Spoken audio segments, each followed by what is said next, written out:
Board members are currently 3 years, and then they have the option to stand for a further 3 years. I think the intention is in the future to be very similar to that. In fact, I think it's identical.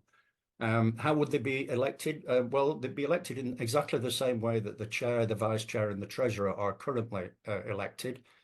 So anybody would be able to stand for nomination. They need to be proposed and seconded by a u3a, and that nomination would then go forward to an outfit called a nominations group, a nominations committee.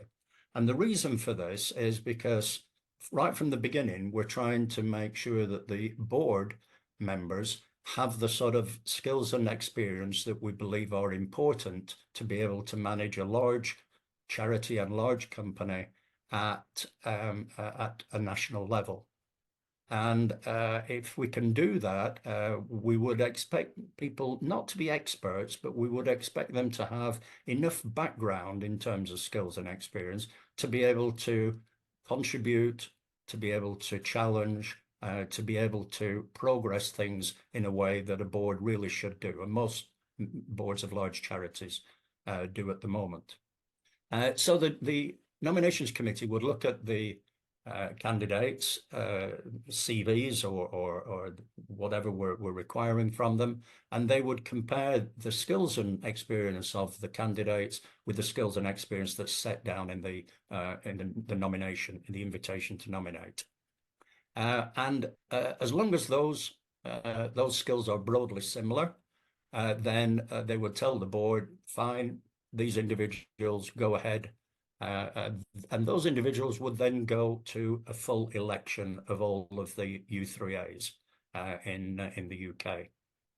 I think it highly unlikely that anybody would want to apply for a board member's job, reading a job description that specifies certain skills and experience, and would want to apply for it knowing that they don't have those skills and experience. So I would expect almost everybody automatically to be going through to an election. The whole purpose of the nominations committee would be in effect to sieve out, to filter out anybody who clearly doesn't have those skills and experience. And when I talk about skills and experience, I'm talking about broad skills and experience. Like, for example, we might need it depends really what skills are already on the board, but it might be things like charity law, regulatory law, it might be audit and finance risk management, it might be media and public relations experience, marketing, communication, brand development. These are the sort of things that would really help the board to be able to function.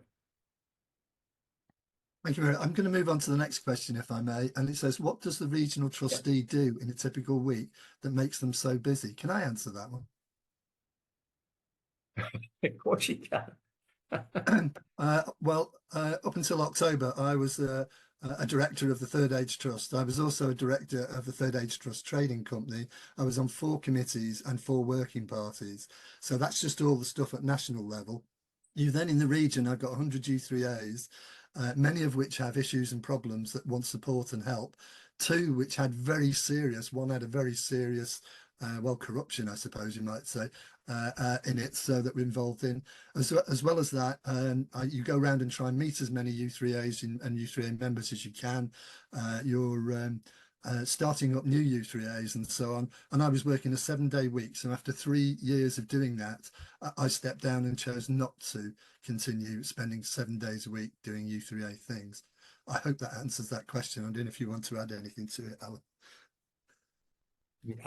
No, I would totally agree with that, Neil. You know, I've had I was 2.5 years as West Midlands trustee, and I did exactly the same as you've just described.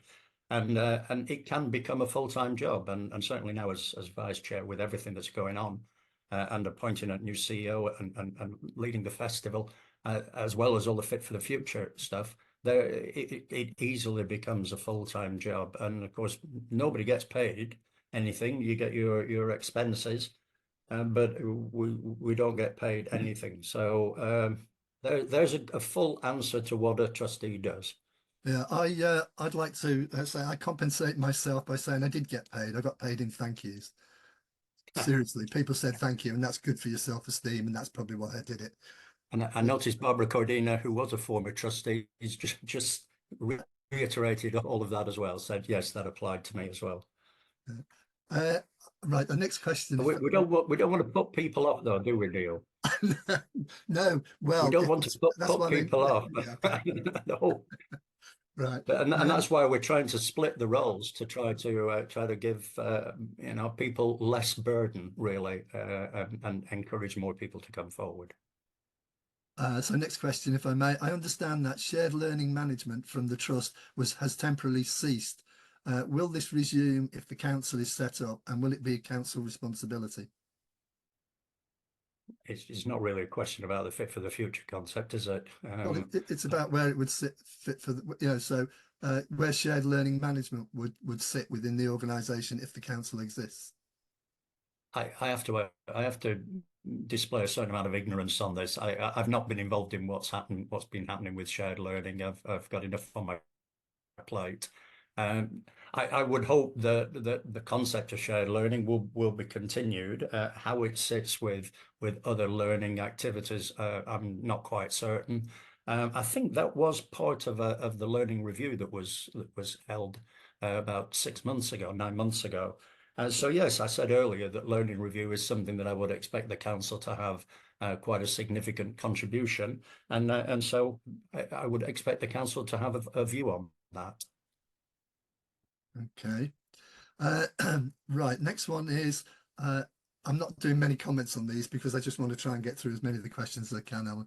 What happens if the council if the council becomes the go-to place for U3As and they decide they don't need the other part of the trust anymore? There's been talk of previous dissatisfaction. Which other parts of the trust? I'm not sure what that. You mean you do the away only with the board? well, I suppose it means the board rather than the staff or the Well, volunteers.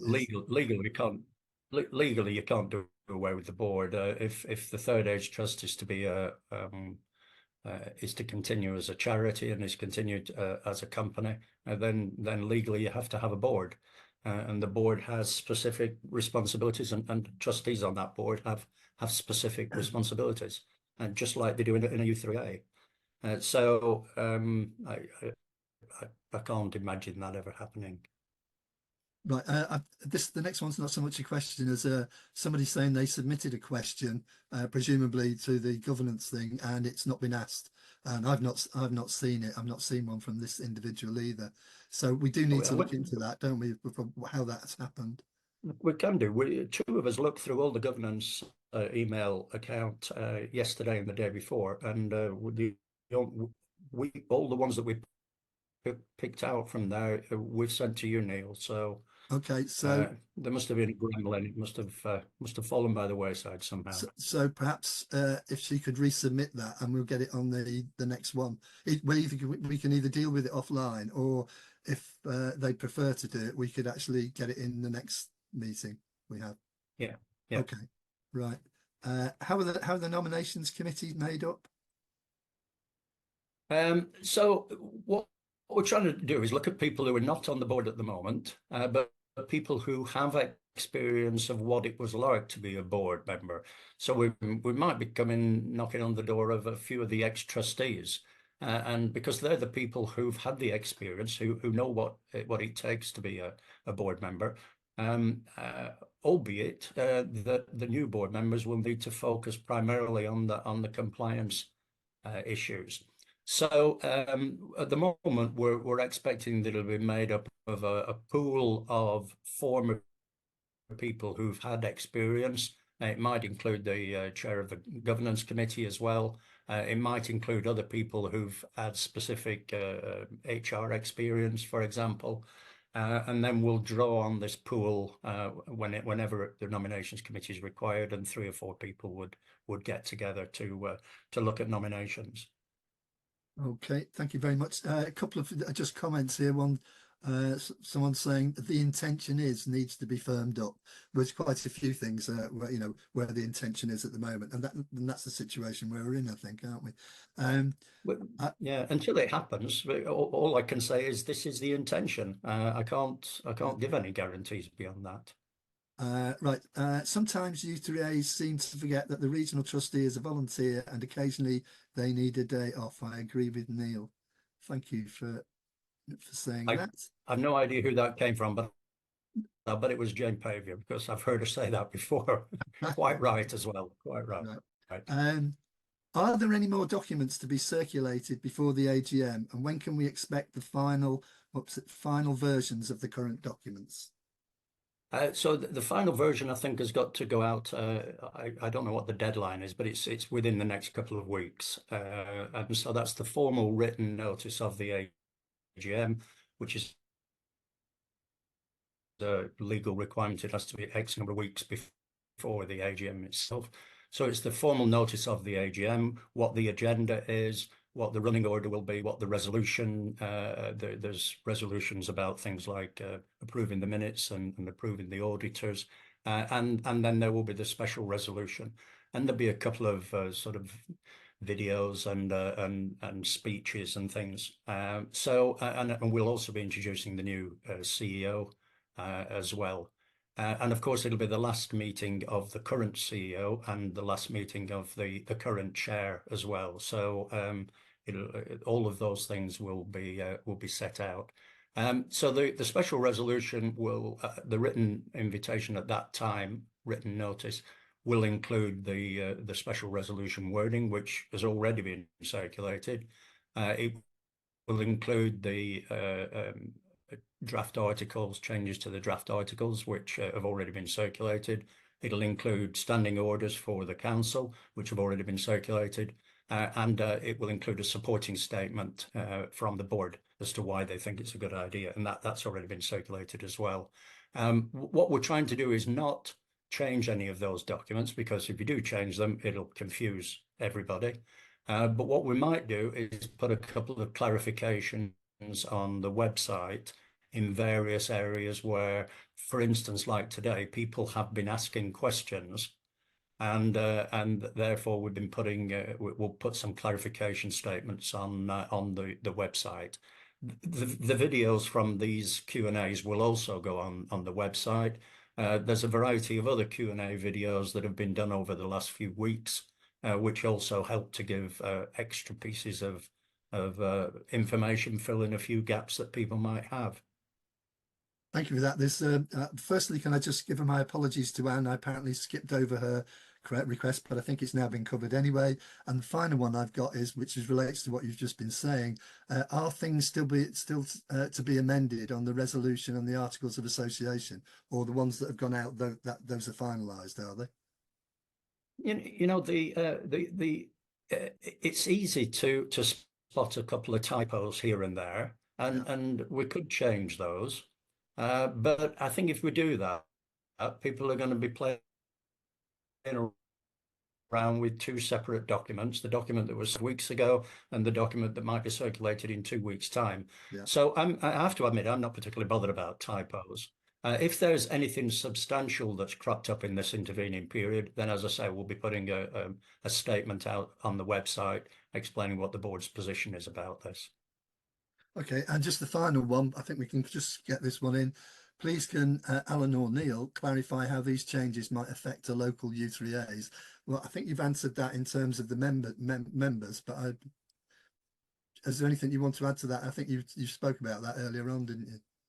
Yeah, I tried to explain, there are some who want an involvement, and here's a perfect opportunity for involvement. There are lots who don't want involvement, so don't worry about it. Carry on as you have been doing. These changes don't impact on the way that individuals do things locally. Allan, thank you very much for that. Thanks for your time, and thank you all of you. I hope you found some value and some use of it. As I say, there is another one coming up on the 14th of August, I think it is. So thank you for your time. And thanks to you, Neil, as well. Thanks for officiating, as it were, and thanks to everybody who turned up. Well, we had 30 odd at one stage, didn't we? So Thank you for everybody.